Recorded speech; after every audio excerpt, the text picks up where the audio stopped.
अस्सलाम वालेकुम students, hope so all of you are fine and doing very well in your life. अब हम start करने जा रहे हैं उसी वीडियो का पार्ट 2, जिसके अंदर हम कुछ MCQs को सॉल्व करेंगे और उन्हीं किसी ट्रिक्स के साथ करेंगे। आपसे कहा गया है इन सर्कल द मिसमैच। कोई भी ऐसी इनमें से आपको 4-5 में से कोई एक ऐसा ऑप्शन होगा जो गलत होगा, आपने उसको इनसर्कल करना है। ठीक है, वो कौन सा मिसमैच है? अच्छा, एक चीज़ देखो, यहाँ पे आपको एक चीज़ नज़र आ रही होगी, हर जगह वायरस वायरस नज़र आ रहा है। ठीक है, यहाँ पे इन तीन जो हैं A, C एंड D में आपको वायरस नज़र आ रहा है। सबसे पहले focus on the word virus. हमने पढ़ा है कोल्ड राइनो वायरस होती है। इट्स ओके, एक MCQs ये लिख लो अपने पास। पॉइंट, ये पॉइंट बिल्कुल सही है कि कोल्ड जो है वो किससे होता है? सर्दी किस वजह से लगती है? राइनो वायरस की वजह से लगती है। फ्लू किसकी वजह से होता है? राइनो वायरस की वजह से होता है। कफिंग किसकी वजह से होती है? राइनो वायरस की वजह से होती है। तो अब ये बात याद रहेगी कि कोल्ड्स किसकी वजह से होती है। आपका एक MCQs निकल गया। नाउ इंसेफ्लाइटिस किसकी वजह से होता है? ये भी वायरस की वजह से होता है, जो आर्बो वायरस होते हैं। ठीक है, आर्बो वायरस वो वायरस जो ऑर्थोपोड के ज़रिए हमारी बॉडी के अंदर आते हैं, याद रखना। इंसेफ्लाइटिस किसकी वजह से होता है? आर्बो वायरस की वजह से होता है। दूसरा MCQs निकल गया। Now minus strand RNA virus. कुछ RNA वायरस आपने पढ़े प्लस स्ट्रैंडेड भी होते हैं, माइनस स्ट्रैंडेड भी होते हैं। ठीक है, तो माइनस स्ट्रैंडेड RNA वायरस, ठीक है, कौन से हैं? पार्मिक्सो वायरस। ठीक है, ये बात ये मैचेस बिल्कुल सेट हैं। यह आपके यहाँ पर 3 MCQs क्लियर हो गए। नाउ अब हमें दिया हुआ है रेबीज़। हमें पता है रेबीज़ भी वायरस से होती है। और क्या रेबीज़ जो होती है वो कब होती है? हमें बात पता है कि डॉग के काटने से होती है। बात हमें पता है, तो इसका मतलब ये वाला मैच भी सही है। अब यहाँ लिखा हुआ है येलो फीवर। तो क्या येलो फीवर बैक्टीरिया से होता है? नहीं, येलो फीवर भी वायरस की वजह से होता है। तो मिसमैच कौन सा है? मिसमैच हमारे पास ये ऑप्शन नंबर B है, ये है इसका आंसर। ठीक है, अब देखो हमने एक MCQs को सॉल्व किया, लेकिन इस एक MCQs को सही से समझ के सॉल्व करने से हमने इससे 5 MCQs सॉल्व कर लिए हैं। समझ आ रही मेरी बात? तो कोई भी चीज़ वेस्ट मत समझो, कंसेप्चुअल पढ़ो, क्योंकि डाउ की डेट आ चुकी है DPT D फॉर्म की। 30 को आपका टेस्ट है, और मेरा ख्याल है कि अगर अभी आपको जैसे मैं करा रही बायोलॉजी ऐसा करोगे तो इंशाल्लाह अच्छे तरीके से परफॉर्म कर सकोगे।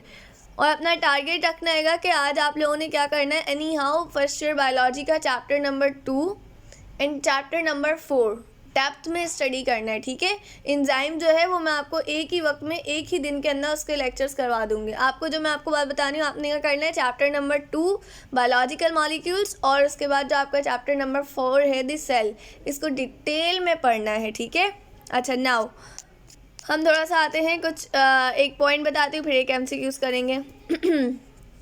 देखो, हमारे एक हेल्दी पर्सन है, एक हेल्दी पर्सन के अंदर रेड ब्लड सेल्स कितने होते हैं? तकरीबन 20 to 30 ट्रिलियन होते हैं। ठीक है, 20 to 30 ट्रिलियन RBCs होते हैं एक हेल्दी पर्सन के अंदर। ठीक है, अब अगर मैं बात करूँ सिर्फ एक रेड ब्लड सेल की, तो एक रेड ब्लड सेल के अंदर कितने मॉलिक्यूल्स होंगे हीमोग्लोबिन के?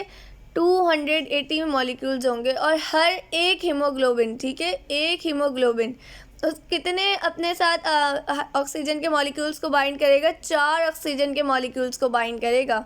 ठीक है, ये बात अब आपने याद रखनी है। नाउ अब हमारे पास है where do light independent reactions of photosynthesis occurs. देखो, एक रिएक्शंस ऐसे होते हैं जो लाइट इंडिपेंडेंट होते हैं, और एक होते हैं डार्क रिएक्शंस। ठीक है, या लाइट इंडिपेंडेंट रिएक्शंस भी कहते हैं हम उन्हें, यानी ऐसे रिएक्शंस जिनके अंदर हमें लाइट की नीड नहीं होती। लाइट डिपेंडेंट रिएक्शंस में क्या होता है, याद रखना, ये ऐसे रिएक्शंस होते हैं जिसके अंदर बनती है एनर्जी।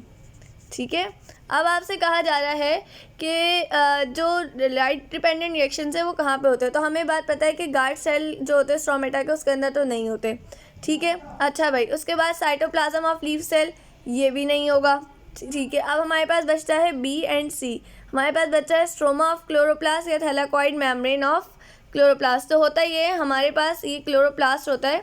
ठीक है, इसके अंदर ना इस किस्म के कुछ स्ट्रक्चर्स ऐसे मौजूद होते हैं एक साथ पैक की सूरत में, इस तरह से। ठीक है, इनको हम कहते हैं ग्रेनम। क्या कहते हैं? ग्रेनम। और इनका जो एक पार्ट होता है, इसमें से एक की अगर मैं बात करूँ तो हमें पास कहलाता है थैलाकॉइड, जिसको एक थैलाकॉइड मेम्ब्रेन ने कवर अप किया हुआ होता है। ठीक है, और यहाँ पे जो फ्लूइड होगा ना क्लोरोप्लास्ट के अंदर, जो जितना भी फ्लूइड होगा, इस फ्लूइड को हम कहते हैं स्ट्रोमा। तो होता क्या है कि जो हमारे लाइट डिपेंडेंट रिएक्शन है ना, वो कहाँ पे होता है? वो होता है थैलाकॉइड में। इसके अंदर होता है हमारा कौन सा रिएक्शन होता है? लाइट डिपेंडेंट रिएक्शंस, ये हमारे इसमें होते हैं। और डार्क रिएक्शंस कह लो या डार्क इंडिपेंडेंट रिएक्शंस कह लो, डार्क लाइट इंडिपेंडेंट रिएक्शंस कह लो, ये किस में होते हैं? ये स्ट्रोमा में होते हैं। तो हमें इससे हमारे 2 MCQs क्लियर होते हैं कि लाइट डिपेंडेंट रिएक्शन कहाँ पे होंगे? थैलाकॉइड में होंगे। और जो लाइट इंडिपेंडेंट रिएक्शंस हैं या जो डार्क रिएक्शंस हैं वो कहाँ पे होंगे? वो स्ट्रोमा में होंगे। लेकिन हमारे इस MCQs में हमसे पूछा जा रहा है कि लाइट डिपेंडेंट रिएक्शन जो है जब फोटोसिंथेसिस हो रही होती है तो वो कहाँ पर होते हैं? तो उसका आंसर है in the thylakoid membrane of chloroplast. Is that clear to all? ये पास्ट पेपर है, ठीक है, MD कैट वगैरह के, तो इसको सॉल्व करोगे तो काफ़ी हद तक MCQs के अंदर आप लोगों को क्लियरिटी आएगी। अब इस MCQs को एक दफ़ा गौर से देखो। I am giving you just 5 seconds. देख लिया? अच्छा भाई, अब आपने जहन में इसका कोई भी आंसर सोचो, जो आपको अप्रोप्रिएट इसका आंसर लग रहा है वो सोचो। सोच लिया? ठीक है। नाउ अब देखो, हमसे कहा जा रहा है which of the following nutrients is incorrectly paired with its function in a cell wall. इनमें से कौन सा जो है फंक्शन जो है वो गलत जो है वो पेयर किया गया है सेल वॉल के साथ। सबसे पहले तो देखो, इन्होंने ऑप्शन ही क्या दे दिया है? सेल वॉल दे दिया है। सही है, इन्होंने ऑप्शन में क्या दे दिया? Cell wall. और पूछ रहे क्या आएंगे इनमें से कौन सा करेक्ट हैगा इन सेल वॉल के फंक्शन के साथ। अब यहाँ से आपको दिया हुआ है कि फॉस्फोरस जो है ये न्यूक्लिक एसिड का कंपोनेंट बनाता है। ठीक है, फॉस्फोरस न्यूक्लिक एसिड का कंपोनेंट बनाता है। ये नहीं कह रहेगा कि इससे न्यूक्लिक एसिड की कोई सेल वॉल वगैरह बनती है। इसका मतलब क्या हुआ कि ये तो हो ही नहीं सकता। अगर आप न्यूक्लिक एसिड का स्ट्रक्चर देखो तो कैसा होता है, इसका स्ट्रक्चर समझ लो। इससे 3 MCQs अभी और क्लियर हो जाएंगे। ठीक है, होता ये है कि, और ये मैच भी सही है, ये बात याद रखना, ये करेक्ट मैच है। होता ये है, हमारे पास एक 5 कार्बन वाली पेंटोस शुगर होती है। ठीक है, 1st, 2nd, 3rd, 4th और उसके बाद ये वाला 4th है। उसके बाद ये 5वां कार्बन होता है। ठीक है, पहले कार्बन के साथ मैं कलर चेंज करती हूँ ताकि आपको समझ आए। ये जो पहला कार्बन है ना, इसके साथ अटैच होते हैं नाइट्रोजिनस बेसिस। क्या अटैच होती है? Nitrogenous basis. कितनी होती है nitrogenous basis? Adenine, guanine, cytosine, thymine. ठीक है, और ये 4 होती हैं, और यूरेसिल। अभी इतना सुनना, ठीक है। अभी कुछ बच्चे कंफ्यूज हो रहे होंगे, मिस यूरेसिल थाइमिन क्या? अभी रुको, मैं बता रही हूँ, हौसला रखो। तो मैंने आपको बताया कि पहले कार्बन के साथ क्या अटैच होंगी? Nitrogenous basis. एक MCQs क्लियर। दूसरा MCQs, जो 5वां कार्बन है उसके साथ कौन सा ग्रुप अटैच होगा? फॉस्फेट ग्रुप अटैच होगा। तो इसका मतलब क्या हुआ? फॉस्फेट में P नज़र आ रहा है आपको, तो इसका मतलब क्या हुआ कि D वाला मैच तो बिल्कुल सही है। हमें इससे 2 MCQs क्लियर हुए। सबसे पहला MCQs ये कि पहला जो नाइट्रोजिनस बेस है वो पहले कार्बन से अटैच होंगी।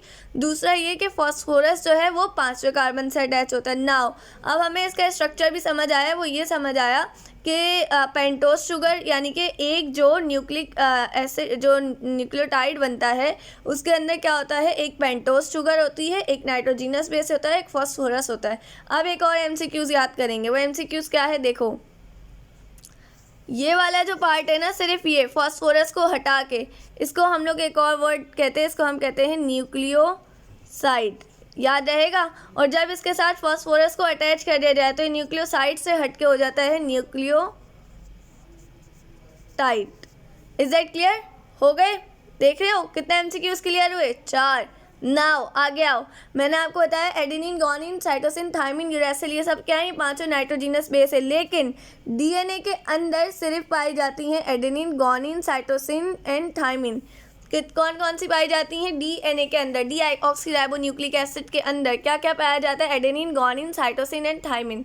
और यूरेसिल किस में पाया जाएगा? यानी कि अब क्या होगा? और RNA में क्या होता है? RNA में थाइमिन नहीं होता है, थाइमिन की जगह पे यूरेसिल होता है। ठीक है, ये बात क्लियर है कि RNA में कौन कौन से पाए जा रहे हैं? RNA में पाए जाएंगे adenine, guanine, cytosine and uracil, जबकि DNA में पाए जाएंगे adenine, guanine, cytosine and thymine. ठीक है, बाज़ औक़ात कुछ चीज़ें ऐसी लग रही होती कि यार ये तो हमें पता है फिर भी मिस पढ़ानी है, इसलिए पढ़ानी होंगी कि ताकि कुछ चीज़ें ऐसी होती है कि क्लियर नहीं हो पाती हैं। ठीक है, तो हमने सिर्फ इस ऑप्शन से हमने 6 से 7 MCQs कर लिए। नाउ नाइट्रोजन जो है वो कॉन्स्टिट्यूएंट होता है प्रोटीन का। अब क्या कह रहे हैं? कॉन्स्टिट्यूएंट। ये नहीं करेंगे कि सेल वॉल बनाते, तो इसका मतलब ये वाला ऑप्शन भी नहीं हो सकता। अगर आपने कभी प्रोटीन का जो स्ट्रक्चर है वो देखा हो तो वो क्या होता है? एक कार्बन होता है, कार्बन के एक हाथ पे होता है कार्बोक्सिलिक एसिड, इसके दूसरे हाथ पे होता है अमाइन, ठीक है, NH2 होता है, अमाइन ग्रुप मौजूद होता है। इसके एक तरफ होता है H हाइड्रोजन और दूसरी तरफ होता है R। अब एक और चीज़ याद रखना, इसमें जो कार्बन है वो अल्फा कार्बन है, पहली बात। दूसरा, हम इस कार्बन को एक और नाम देते हैं, इसको हम कहते हैं, मैं पेन चेंज कर लेती हूँ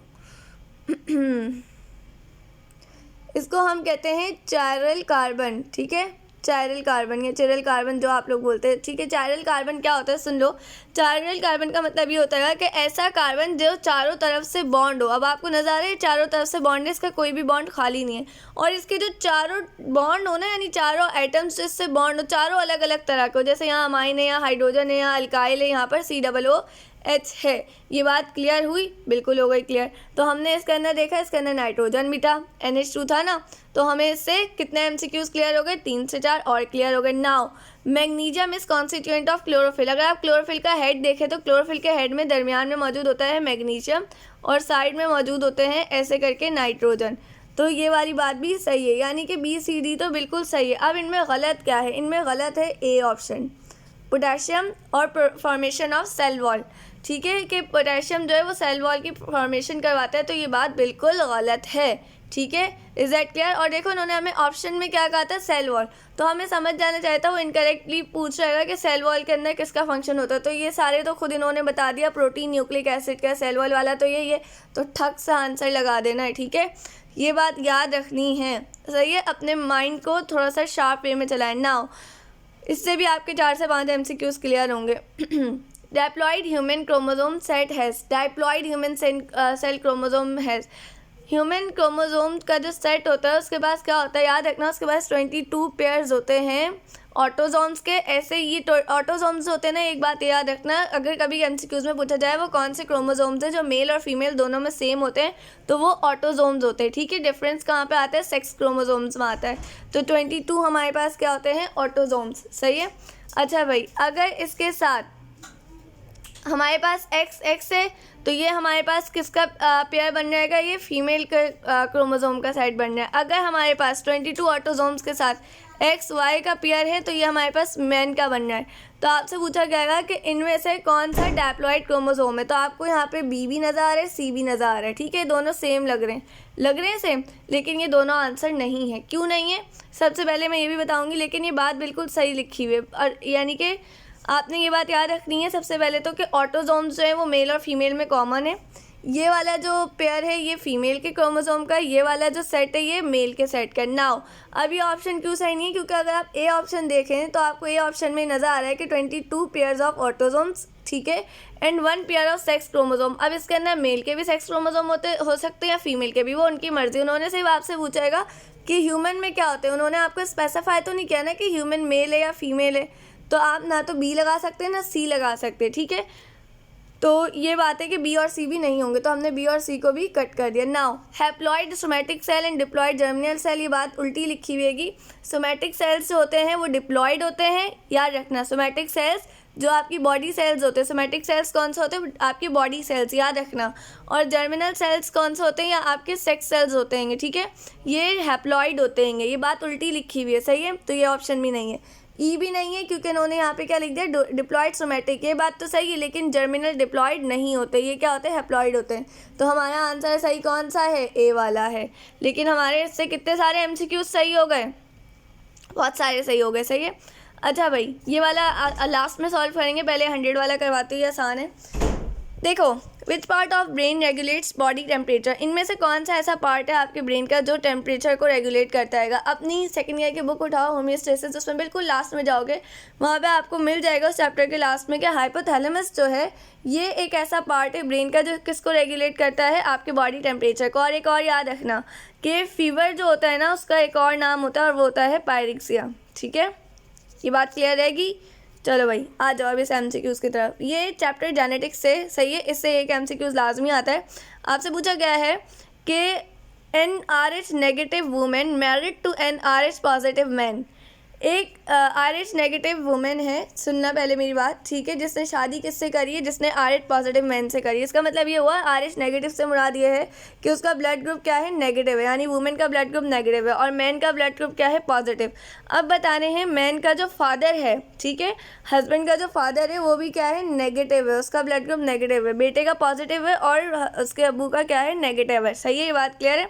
अच्छा भाई, अब आपसे कह रहे हैं कि क्या चांसेस है कि इसका जो बेबी जो है वो अफेक्टेड होगा। सही है, यानी अफेक्टेड से मुराद है कि उसका जो एक डिजीज़ होती है एरिथ्रोब्लास्टोसिस फेटालिस, गौर से सुनना, एरिथ्रोब्लास्टोसिस फेटालिस, मुझे बहुत पसंद है इस डिजीज़ का नाम, बोलने में बड़ा अच्छा लगता है, एरिथ्रोब्लास्टोसिस फेटालिस। तो एरिथ्रोब्लास्टोसिस फेटालिस में होता ये है कि बेबी जो है, अगर उसकी एंटीबॉडीज़ जो हैं, उसका जो ब्लड ग्रुप है वो क्या कहते हैं, पॉजिटिव है, ठीक है, और मदर जो है उनका जो ब्लड ग्रुप है वो नेगेटिव है। तो होगा क्या कि अगर कभी ऐसा हुआ कि खुदा न खासा प्लेसेंटा टूट जाए, ठीक है, प्लेसेंटा टूट जाए, तो उसमें क्या होगा कि प्लेसेंटा टूट जाए, कहीं से साइड से थोड़ी सी डैमेज हो जाए या कोई भी इस किस्म का ड्यूरिंग क्या कहते हैं, जब बेबी की फॉर्मेशन चल रही होगी, तो ये काम अगर हो जाए तो क्या होगा कि मदर के RBCs बेबी के RBCs से जाकर इंटरेक्ट कर जाएंगे और वहाँ पे मदर की बॉडी के अंदर फ़ौरन से एंटीजीज बनना शुरू हो जाएंगी बेबी के ब्लड के ख़िलाफ़, जिसकी वजह से बेबी जो है वो सीवियर एनीमिया के साथ पैदा होगा, यानी उसको या तो एनीमिया होगा या फिर वो क्या कहते हैं, अपने यूट्रस में ही उसकी डेथ हो जाएगी बेबी की, ठीक है। तो ये एरिथ्रोब्लास्टोसिस फेटालिस का एक क्वेश्चन है, उससे रिलेटेड है। तो याद रखना, RH नेगेटिव का मतलब क्या होगा कि मदर जो है वो नेगेटिव है, यानी उनके पास दोनों जीन्स जो हैं वो क्या हैं, RH है, यानी मैंने आपको बताया था ना, अगर दोनों जो अलील्स हैं, दोनों जो जीन्स हैं वो रेसेसिव हो, तभी जो है हमारे पास नेगेटिव वुमेन होगी, ठीक है, यानी कि ब्लड ग्रुप उनका नेगेटिव होगा। और RH पॉजिटिव में दो केसेस निकलते, एक ये कि या तो हीट्रोजाइगस हो, ठीक है, या फिर होमोजाइगस हो, यानी कि दोनों या तो कैपिटल R हो या एक R स्मॉल एक कैपिटल हो, यानी डोमिनेंट वाले केसेस हैं, ठीक है। देखो एक और बात, एक और MCQs याद रखो कि दुनिया की 85% आबादी जो है ना, उनका ब्लड ग्रुप पॉजिटिव होता है, ठीक है।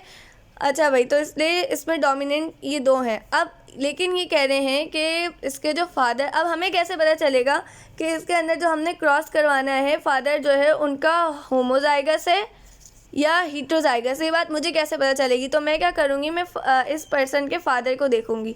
इस पर्सन के फादर का कह रहे हैं नेगेटिव है, नेगेटिव से मुराद ये हो गई कि उनका ऐसा है, देखो फादर का नेगेटिव है, तो इसका मतलब RH एंड RH, सही है। और अगर मैं उस पर्सन की मदर को देखूँ, सही है, उस पर्सन की मदर का फॉर एग्जांपल ब्लड ग्रुप जो है वो है पॉजिटिव, सही है, तो मैंने ले लिया RH एंड RH, सही है।